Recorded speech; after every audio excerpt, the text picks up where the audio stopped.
A topic that many people ask us about is concussions.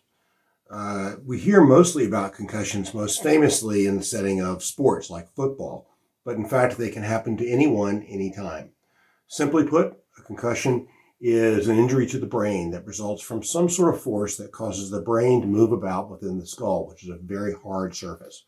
These can happen from a fall, from below to the head, or simply during a car crash or other significant energy-producing event.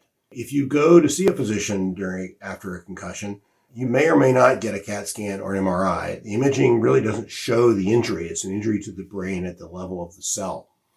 People have a variety of symptoms after concussions, and many concussions present differently. Some people have symptoms immediately, and some people have symptoms on a delayed basis.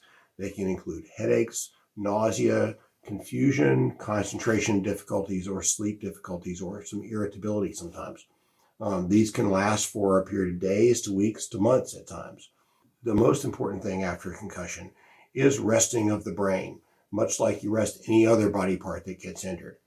For a student or a younger child, this can be time away from screens to rest the eyes and to rest the brain, and time away from school. For an athlete, it's time off the field. For an adult, it may be time away from work.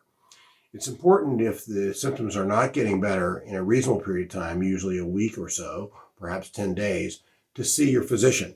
The physician may start you on a course of therapy to include specialized therapy that may be prescribed by a concussion clinic in your area, a specialized service that can really provide great benefit to those to get you back to normal life.